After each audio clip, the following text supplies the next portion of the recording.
So what I'm going to talk about today is measuring ad effectiveness at scale. So I'm a statistician by training. I am spent a lot of my educational career thinking about causation, and then I wandered into the world of ad tech. And in advertising, causation is a very new concept. So what I'm going to do is we're going to walk through some of the history of ads measurement and how we got to where we are. So before the internet, there was a limit to how targeted an ad could be. And what I mean is that advertisers could control the physical location of the ad, so what geography their ad was shown in. And then they had some really rough proxies for demographics. And by that I mean age or gender or income. And so if you think about advertising in the 1950s, you could choose to show your ad on a TV episode or not. And that was your proxy for demographic. Okay, so you could get advertised on a children's show, and that would maybe get you kids. You could advertise on like midday soap operas, and maybe that would get you women. But that's about as granular as you could be. You could maybe get a little bit more dialed in by advertising in a particular newspaper or magazine. So that could get you a very, like a geo, or it could get you a particular interest group. And basically, the only other options you had were radio stations or a billboard on a given road. So billboard was about as granular as you could get in terms of geography. And measuring efficacy was hard. So how do you know if your ad actually worked? This is sort of a famous quote. Half the money I spend on advertising is wasted. The trouble is, I don't know which half. Okay, and so this isn't a problem that was plaguing advertisers even back then. And so there were two commonplace practices. The first is known as media mix modeling. And there's simple versions of this and complicated versions of it, but you can just think of this as a giant linear model. The response variable was sales in a given market. So how much toilet paper did you sell in Detroit? How much did you sell in LA? How much did you sell in Seattle? And your predictors included how much you spent on each of your mediums, so that would be TV, radio, billboard, etc. Your expected reach, because you don't actually know how many people you reached because it's a radio station. And various decay functions. So you would say my advertising this week is effective, but there's also some impact from the week before, and so on and so on. Sometimes they included a random effect for each market, sometimes not. And the basic idea is you wanted to take the total sales and you wanted to split it up and give credit to each of the different pieces. So television maybe gets the most credit, and then you want to say newspapers get some, magazine a little bit more, billboard and radio. The biggest challenge to this is that there is no standard methodology. And so you can imagine if you're in the magazine sales or selling ads for a magazine, you probably want to encourage your perspective on how this method should be employed. Likewise, if you're in television, you probably propose a different method. And so now you have all of these different competing methods, and there's no source of truth for how these ads should be measured. And so people got frustrated and came up with another method, which is known as match market experiments. And so the idea here is you take one demographic or one geographic area, and that's your test market, and then you have another geographic area as your control, and you just compare full sales for those two markets. And so you ended up with comparisons like Bay Area versus LA. And maybe they look alike in ad sales, but it's not obvious to me that they would look alike in your response to advertising. So like maybe you sell the same amount of toilet paper both places, but why do I think advertising that works well in the Bay Area is going to work in LA? And so one of the challenges here is how do you define geographic areas that are similar enough to serve as a control? But this is basically state of the art for a really long time, these two main methods. And the reason this is the case is because there is no person level data. There's no frequent shopper cards at this point in time. There's no ability to know who watched what TV show or who actually looked at the mail that came to them, and so on. And so that's kind of where things stayed. But then when the internet came around, advertising became much, much more flexible. And the reason for that is this concept of a cookie. And I'm guessing most of you guys know what cookies are. But the idea is that, at least within a given browser, people can start keeping track of what content you're viewing. And so they can keep track of whether or not you've seen an ad or not, what websites you go to or not, and if you're still within that same browser, whether or not you eventually made a purchase. Doesn't work for toilet paper, but probably works for shoes. And so based on this, targeting got much more flexible. So you were able to reach users based on their context. So you could say, I just want to show ads on sports pages or to people who go to sports pages. You could also show ads to people who had previously been on your website. Now all of a sudden, you know, those shoes that you looked at once are now following you around the internet months and months later. And eventually this gave way to full what's known as purchase-based audiences. So if you're, I'm going to say a name, Gap, don't quote me. I'm just calling out a retail company. I don't know what their practices are. But if you're Gap, you can say, these are the people who purchased on my website in the last year. I'm having a sale. I want to let them know that a sale is coming. The other thing that became clear with cookies is just how many ads people were viewing. Because before then, it wasn't trackable. And so now, in any given week, let's say I see 5 different ads over time. And so obviously the question that comes up is, if I make a purchase, say, right after ad 4, what caused that? So how do I know if my ads are working? How do I know which ads are working best? And it came back to this idea of that media mix marketing with all of these different touch points. So I saw 4 ads before I made a purchase. How do I assign credit? And maybe a valid question, do any of them get credit at all? Was I going to buy that product anyway? So the easiest answer, give all credit to the ad someone clicked on. Okay? And this is simple for a handful of reasons. One, it was really easy to track. Clicks were really easy to keep track of. It was also incredibly easy to explain. And at this point in time, you know, like statistics as a field, it's becoming more popular. Pretty much everyone takes a class at some point now, but that wasn't always the case. So this became known as, in this case, was last click attribution. Sometimes people use the vocabulary last touch attribution. And the main reason it proliferated was it was really easily explainable, and it's actually really easy to optimize towards. So basically, we decided as an industry that for an ad to be effective, it had to be the last touch before someone made a purchase. Otherwise, it just wasn't effective at all. And that was sort of the collective agreement. So this is kind of where things still are for a lot in the industry. So I went to CNN.com when I was making slides for this talk, and I saw this giant ad for the Harvard Business School online. Okay, my company actually offers free courses to me on Harvard Business School, and I spend about 4 hours a week there. So the reason this ad showed up is because I was in someone's retargeting audience, and they thought they could get me to make a purchase based on that behavior, even though I'm already bought in and I'm there all the time. Okay, so in my mind, that's a waste. That's wasteful advertising. But the reason they're showing me that ad is because they want credit. They want to be the last one to touch me before I make that purchase. So likewise, I've got this master's program in applied statistics. I already have my stats degree, so I'm not really looking to go back to school. But a friend asked for advice whether or not they should apply to that program. I was on the webpage to learn about it, and now literally that ad is following me everywhere I go because they're convinced I'm going to sign up, and then they're going to get credit. Another thing to note is that Google is very, very good at this last click attribution. So at least I suspect most of the women in the room will be familiar with the shoe brand Rothy's. Their ads are all over Snapchat, all over Facebook, all over Instagram.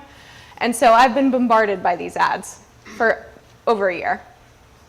But if I go to Rothy's in Google, because now I've decided I want to buy one, the first thing that pops up is an ad for Rothy's. If I click and make a purchase, Google gets all the credit, even though it was really Facebook that told me all about them in the first place. Okay, so eventually people began to wonder, is this really the right metric for measuring ad effectiveness? And a more cynical person might say, those that aren't Google, wanted a different metric. I like to take the more optimistic viewpoint that people started thinking, like, if I've already typed in a search for Rothy's on Google, I probably already had decided I was going to buy those shoes. And that really, that was not causing me to make a purchase. That was more of a correlative measure. So 2 new methods came up. The first one is what's known as multi-touch attribution. And this was very similar in spirit to the media mix model. So what it's going to try to do is it's going to look at all of those touch points before I made a purchase and try to assign credit to them. The state of the art in the industry today is still often business rule based. So instead of last click, they were like, I know, I have a better method, first touch. So then only ad 1 counts. And so some people use first touch. Some use even credit, and basically what that means is every ad 1 through 4 gets even credit for that purchase. Some use linear decay, which basically means the ad closest in time gets the most credit, but it's linear in how it decays, or exponential decay. There are some more complex models out there trying to use sort of logistic regression. The challenge here, especially for those of you who do much work in machine learning, is what are your zeros? Like, you can say who did purchase, but you don't know who didn't purchase or hasn't purchased yet. And there's a bunch of sort of different game theory approaches as well. But similar to sort of the criticism lobbed at media mix or market mix modeling, is everyone is kind of trying to game these metrics, right? Because you want the most credit for the ads you're showing, and so you have a great idea, you have a great new attribution methodology, and so there's no consistent story about like what is the right way to measure, what is the right decay function, and then there's other questions. If it's video versus display, so display meaning static, should those count the same? Or what about the giant banner versus a tiny little ad over here? Do those count the same? And so everyone has their own methodology again. So the other thing that's happening here is that no one is using an unexposed group. Right, so the very first thing we learned in statistics is you want a test group and a control group, and you want to compare them. And in this sort of worldview, everyone is seeing the ads. So the other new method is just comparing exposed to unexposed. Some people saw the ads, some people didn't. Let's just go ahead and look at the differences in sales between those two groups. Seems pretty obvious, right? The challenge is, for a given ad campaign, the users who see the ad often look different than those who don't. So up here I have my exposed group. They all have a very particular hairstyle, we'll say. I've been told it's not quite appropriate to talk about color, but I feel like because they're blue and green, maybe it's okay in this case. So they're blue, green, and gray. On this side, we have this addition of the turquoise people, and we have another hairstyle. So I can go in there and I can look at my exposed group, and I can see that on average they spent, call it $1.26 on this product. Normally I like to talk about donuts, but you can insert whatever product you want. And then I can look at my unexposed group and see that they spent $1.45. Okay, so if I do the math, I have an estimated lift of negative 19 cents a person.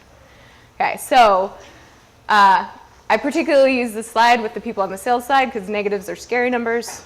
And in fact, what this would be saying is the ad was so bad, it convinced people not to buy your product. And I do believe in the power of advertising. I don't believe it can drive people away. Although maybe you guys can correct me and tell me that that's not wrong. And so what's happening here is that we see this impact, this negative lift, and I don't know whether that's due to the ad or whether it's because my two groups are different. Okay, so, and I can go in and I can do the math and say, like, if we could see everything, the group that would have spent, or that spent $2 on donuts would have spent $1. The green group is maybe not influenced at all by the ad, and the gray group is spending 50 cents more than they would have otherwise. And so my true lift here should be about 50 cents a person, 46 cents a person.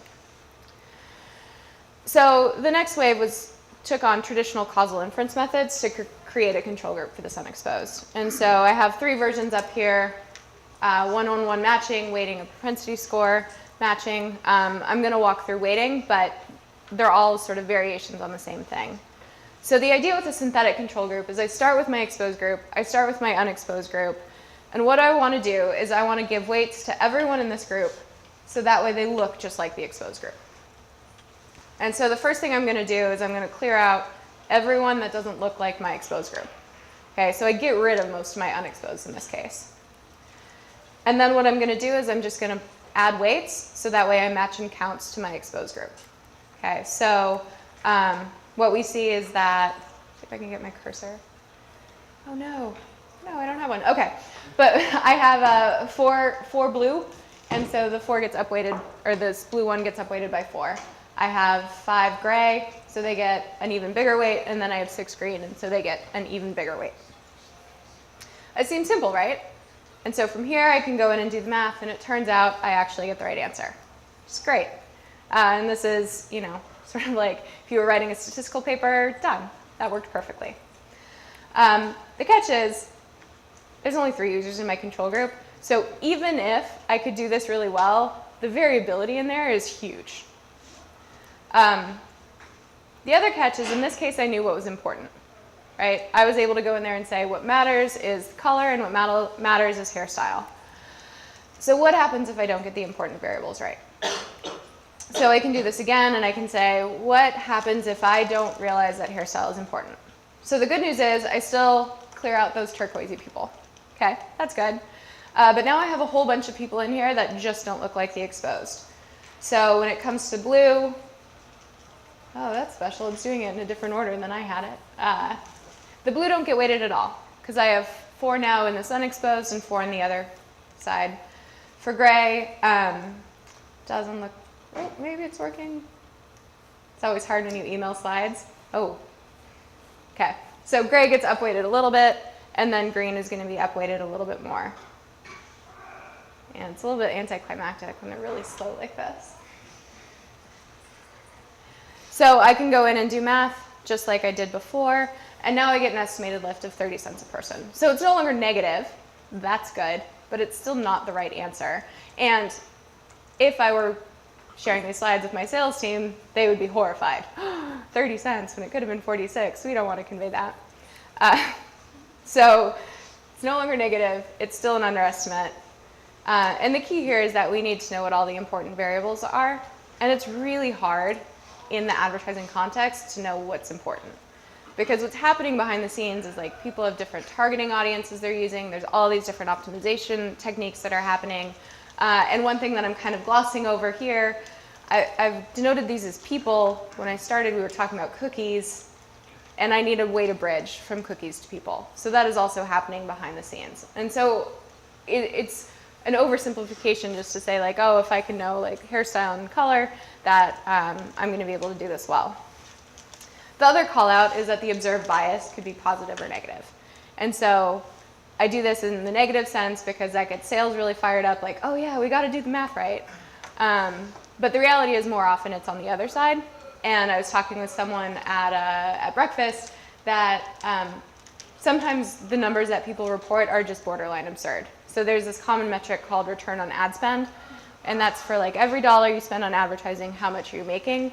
And I was at one company where a report was delivered with 900 ROAS, meaning you spent $1 on advertising and you got $900 back. And I couldn't even keep a straight face. You know, like if that was true, like why am I investing in the stock market?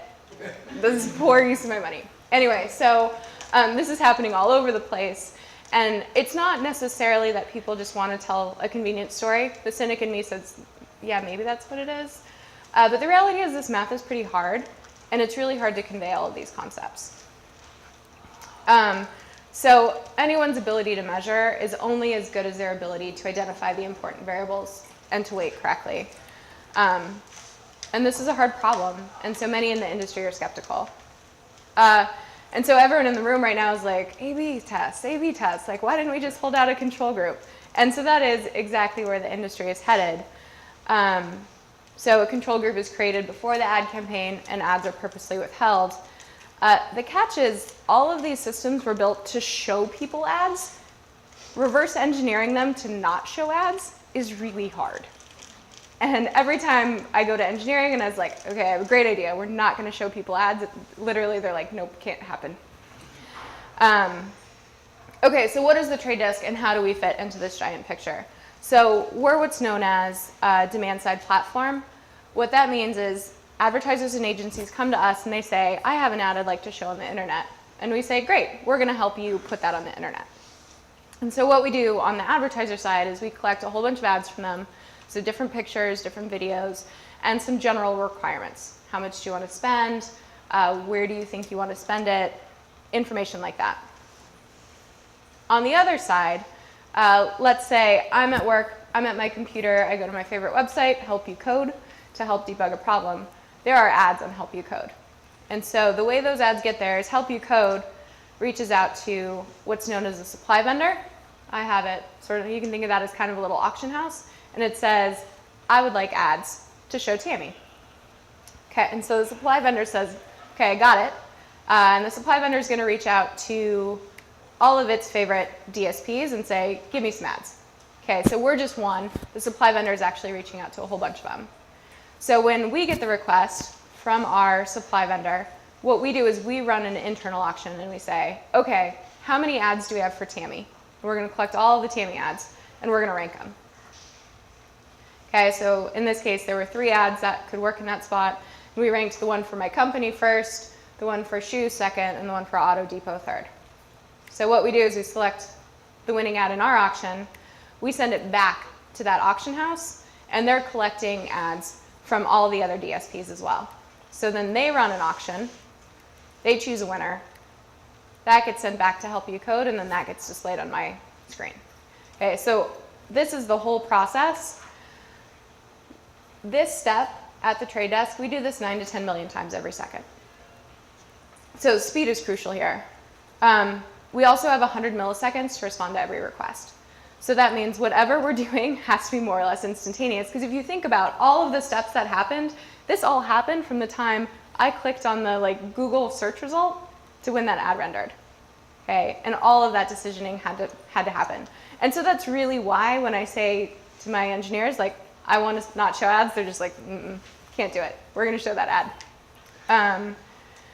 So the key is I represented this middle step as an internal auction, and it is, unless we run out of time. I kind of think of it as like a giant game of hot potato. As we're sitting there, we're ranking ads, and there's a timer. And when that timer goes off, whatever ad is in your hand is what you send down. So if we come back to measuring ad effectiveness, how could I set up a test group and a control group?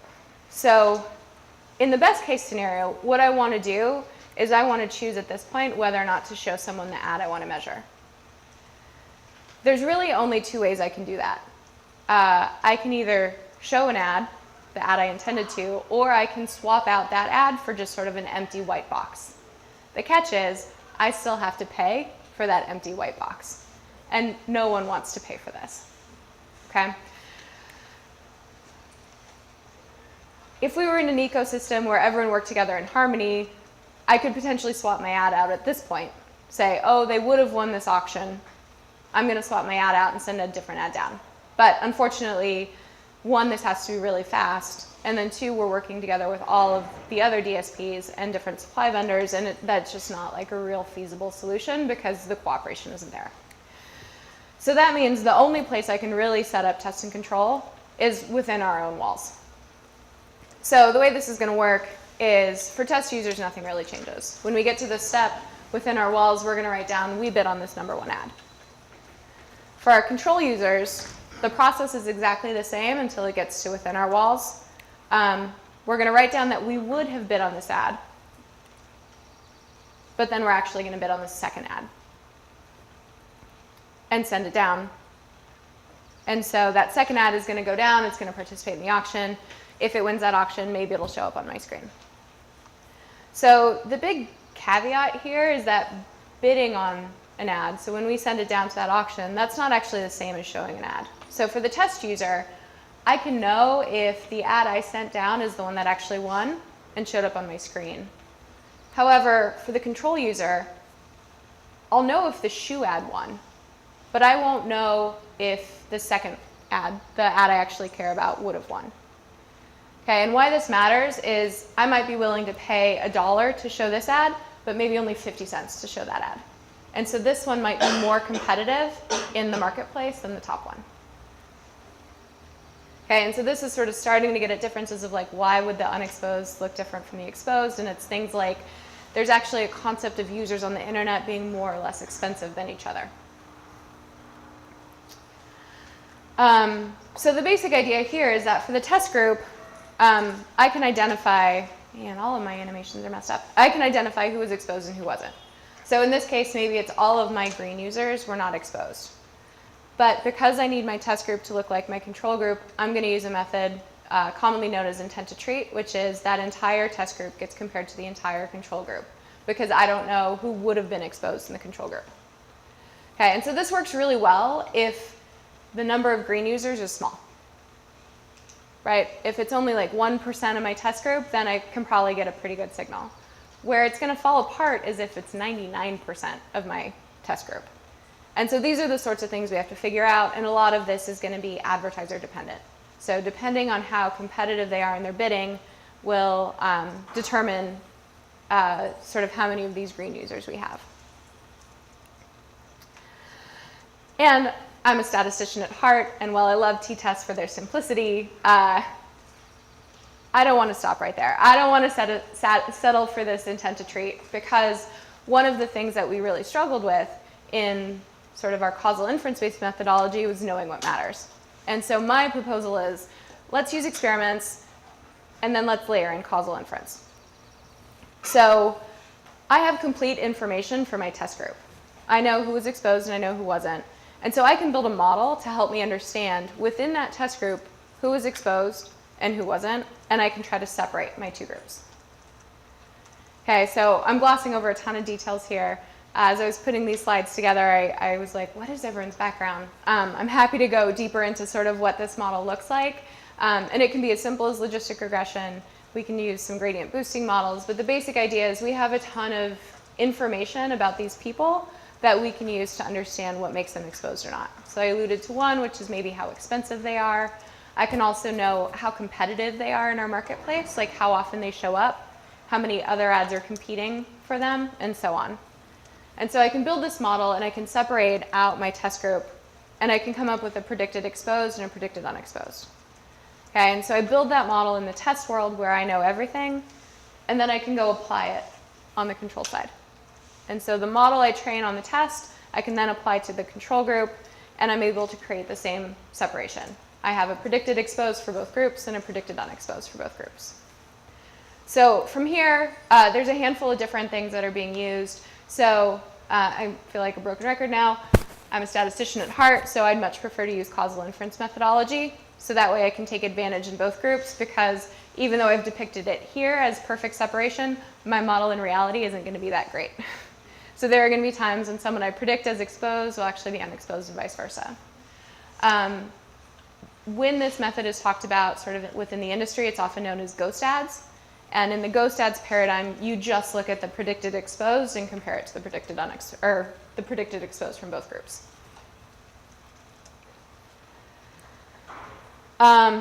Okay, well, maybe I should pause there. Are there questions? I feel like I'm going a mile a minute. How long do you do your test? That's a great question. So it was, how long do these tests run? For our advertisers that have a lot of conversions coming in, where we see a lot of purchase behavior, they can be as short as 2 weeks. For some products, you can think of things you don't buy very often. Hand soap, toilet paper, or like dishwasher detergent. Those kind of tests can run like 6 to 9 months. Do you incorporate any kind of, you mentioned earlier, like censored data. Do you do any survival analysis so you can have some censoring right and left, or and even incorporating a time-dependent variable so you can see how the risk of converting that changes over time? Do you guys do that? Yeah, so that was a great question. It was basically like, how long do we follow, and do we use any survival analysis methodology to account for the fact that that purchase might just be hasn't purchased yet, not won't purchase at all? And the answer is no right now. So one of the things we do have is variable. So the campaign may end today, and we may track sales for another 2 weeks or 4 weeks or 6 weeks. And that also depends sort of by advertiser, by vertical. So I had a pretty great example of doing this for a very large pizza company, and you could actually see exactly 1 day after the ad campaigns ended, the ad effectiveness was done. And it was crazy how clear it was in the data. But there are other products where, I think Rothy's is a great example. I'm still thinking about those shoes. So those ads are still working. Going back a few slides, has your organization used game theoretic approaches? So we actually experimented with that? Or? Yeah, so we're not actually doing much in the attribution space right now. And it's sort of, because so many advertisers have been hyper-focused on this last touch, there's an opportunity cost. I think one of the earlier speakers alluded to this, to building out any new methodology. And because so many people were bought into last touch, was like, you know what, that's fine, we'll just stick with that. It's easy, it's understandable. And we're just now sort of getting started into the measurement space, to trying to like truly assess what's the value of ads. I only but I haven't seen anything detailed in production other than in merge and acquisition, which is my space. I haven't seen it applied in lots of other spaces. Yeah, we can follow up offline. There's one paper on it. Oh, okay. Literally, only one. And I don't think it ever actually made it into production anywhere, but someone tried it. Okay. You mentioned intent to treat at one point, and that kind of connected to me to like the potential outcomes framework, which is kind of popular in like economics and statistics. Is there any like crossover going on now between that framework and then this ad framework that you're working with? So I'm going to say no, mostly because I'm not familiar with what you're talking about. So my guess is they might actually have like really similar underpinnings, and we're just not necessarily communicating with each other in the same language. So you said the alternatives were either show the ad or show a blank. So you went with this alternative ad that you did. But could you not pay the difference to get an ad that you have the same bid and you just eat the cost for a while and get some higher quality data? So your second place ad is not necessarily who you bid as much, Right. So first bid is 10 cents. You have a 7 cents budget for this ad. You eat the 3 cents to get the exact person that you want. right. And it's definitely something we thought about. And the challenge there is, let's say you're Coke. You are now paying for Pepsi's ad if that's the second place. And so even though the odds of that being exactly what happens are really rare, brands are very sensitive to, they don't want to give their competitors any extra leg up that they can.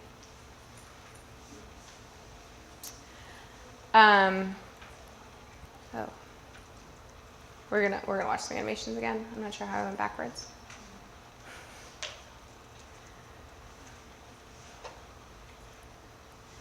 Okay, so now that we have this general idea of what we want to do, the question is how. So I mentioned we have this internal auction.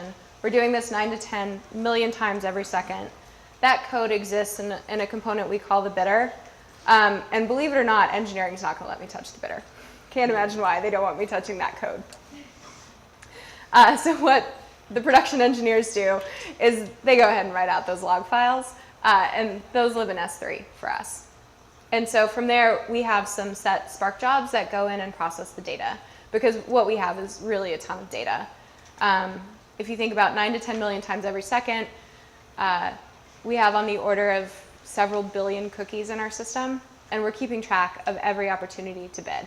And so while I depicted what would happen for one ad, for one advertiser running an experiment, the truth is on a lot of these websites, there are many ad slots available, and there may be many experiments running. And so as we go through that auction, we might say control, control, control, and we have to keep track of who we would have bid on all the way down for a whole rank of different ads.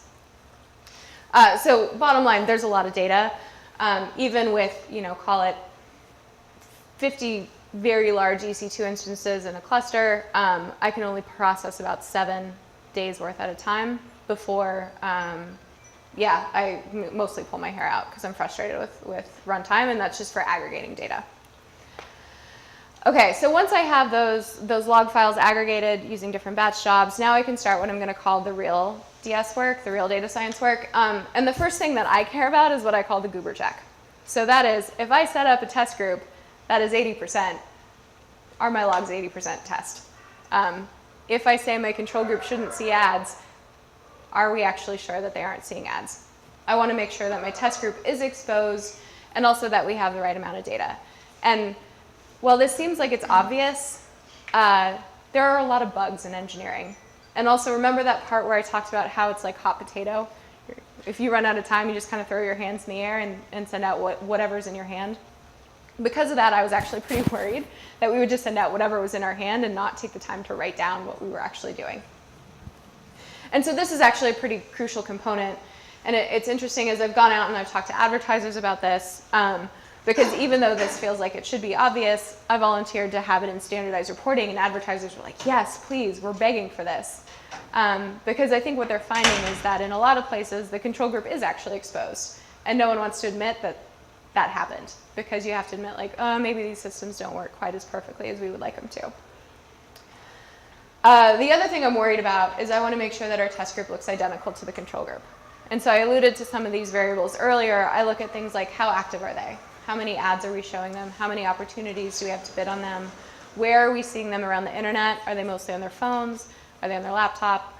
Are they on, really, we can differentiate websites as sort of high quality or low quality.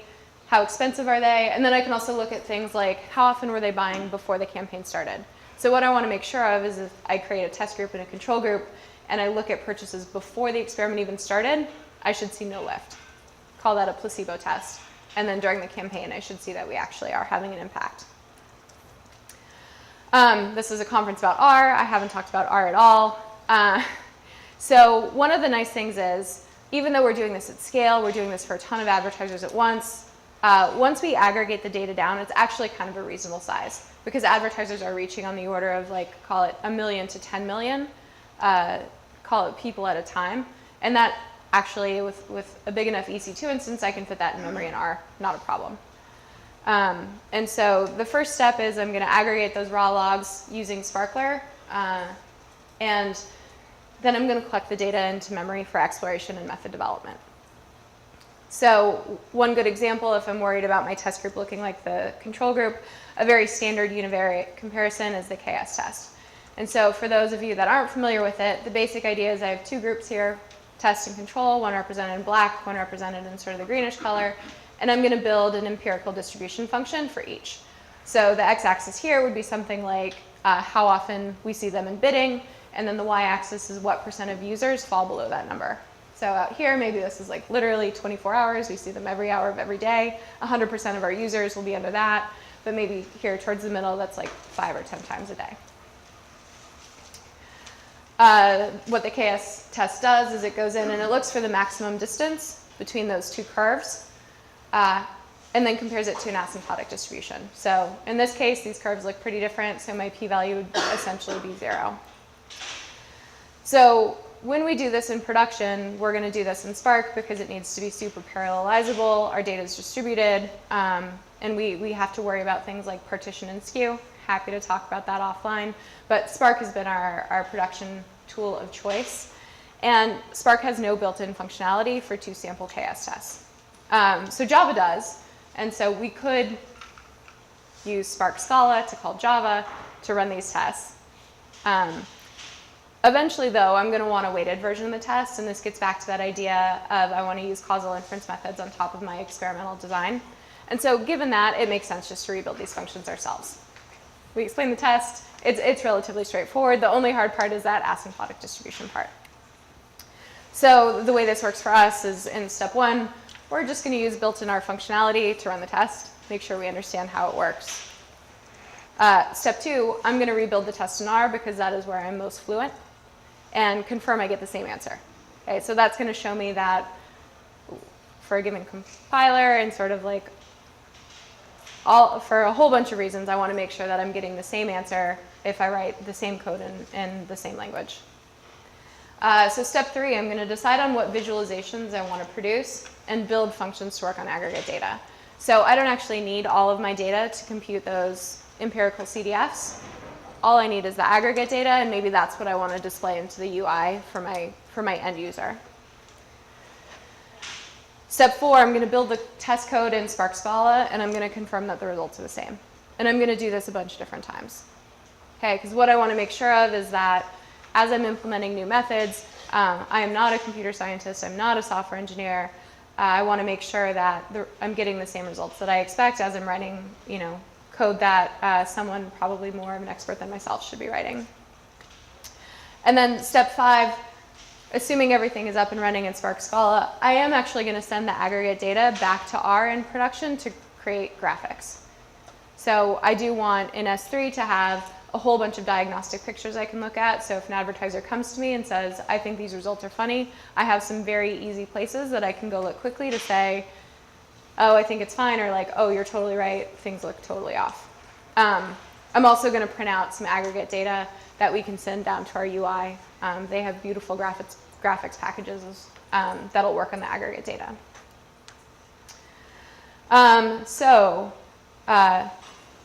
quick summary. Ads measurement and delivery, we've come a long way. We're now in a place where we can efficiently deliver ads and measure the causal impact of these ads. I think the things that I'm most excited about are sort of where we're going with this, which is once we know that ads are actually working, actually driving sales, now hopefully we can get to a point where those shoes are not following you around the internet because we can take into consideration the fact that you've already bought them. Or we can say, you know what, clearly we haven't caused you to buy yet, we should stop trying.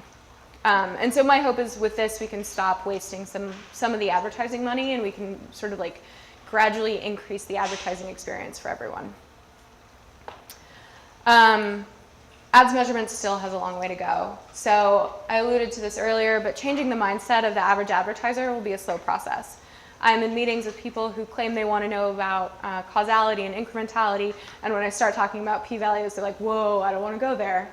You know, I mentioned to one of our sales specialists, I was like, how would you feel if I put a confidence interval on a slide? And they were like, I really don't think that's a good idea. So we have a long way to go. And then power is always a concern. Online purchases are actually relatively rare events, and sometimes we need pretty large holdouts, and advertisers are concerned about the opportunity cost. To them, it's not worth holding out 50% of their audience because that means it's sales that they're actually losing that they could have had. I talked a little bit about it, but there are a ton of really cool problems in this space. So what is a person? I mentioned that we're talking about cookies and devices, and I use pictures of people this whole time, but what does a person look like in this sort of digital world? What are ways that I can increase power defensively? So for those of you who have a background in causal inference, I can use an outcome model. So that's a great way to do it, but now we're getting into this world where I'm making modeling choices, and I don't want to be in the multi-touch attribution world. I don't want to be in a place where people are saying, your methodology is just trying to get us to spend more money on your platform. I want everyone to agree that my methodology is sound and defensible. And then how do we optimize towards lift? So this is sort of like folklore out there of like, can you, before the campaign runs, know who to show ads to that would cause them to change their behavior? Just sounds like a psychology experiment. I kind of want to pivot it a little bit and say, how about we just restrict how much money we spend on someone? So that way we're always what's known as ROAS positive. I won't spend more money than I'll gain from my campaign. So on this project, and for many others at the trade desk, method begins in R. And so there's no better tool for quick iteration and quick visualization. I manage a team at the company, and almost any time they come to me and they're like, oh, I have this great idea, my answer is almost always prototype it in R. Start with a simulation, prove it works there. Pull in some small real data, prove it works there, and then gradually we can build out to Spark. I don't know how many of you are working in Spark, but it's sometimes sort of like an exercise in frustration because while it is very fast and very efficient, it also, you can tell it to do a whole bunch of commands and it will reorder them as it wills. So while it's really powerful for production environments, it's not a great place for prototyping. So that's pretty much all I have. What questions can I answer? I have a question about ad blockers. Okay. Does that change your model, or is that just sort of like assumptions? Like, how do you incorporate people who are blocking ads? So people who are blocking ads, I just don't see. Okay. So you're not able to incorporate. Yeah. Same if you have tracking off. I just don't see it. How will you know when a person's already purchased something? Yeah. So with cookies, assuming that there's a concept called a pixel, and basically the advertiser lets us know, and they will set that up often long before the campaign starts. How do you deal with cross-website cookies? I always thought you can only track cookies from one website. So what if I see the ad on one website, you don't track it, and I purchase on your website, and you say, I bought it without ever seeing it? Yeah, so within the cookie space, there's a concept called a first-party cookie and a third-party cookie. So a first-party cookie is basically, that was set up so you don't have to keep relogging in every time you show up. And that's the idea you're talking about. A third-party cookie, which is what we use, will actually track you across web pages. That's technically possible. Mm-hmm. How do you account for non-digital Yeah, that's a beautiful thing about randomization. I just assume it's the same across both groups. But you know, that's true for TV as well. And then I can only control things within my walls. So the ads that you're viewing on Facebook, I can't control for that in my control group. So I just have to assume, because my groups are large enough, that that effect is equal across both. Maybe the answer is in expectation it's 0, but the second choice ad that gets run in lieu, depending on what that product is, it may or may not cause an attenuation bias. So for example, if you're doing a campaign for Coke and you run a Pepsi ad, it's possible seeing the Pepsi ad makes people buy more Coke. Yeah. So you're kind of in trouble with it, right? Yeah, that's absolutely true. And I haven't actually dug in close enough to know. I hope you're right. And this is what I tell clients, is that it's going to average out in the end. That'll happen pretty rarely. And so for advertisers who are particularly concerned, we can recommend that they actually pay for that second place media. We don't have more time for... Oh, shoot. So recruiting would be really mad at me if I didn't finish this part. We're hiring for pretty much every role in the company. So if you have more questions or you're interested in learning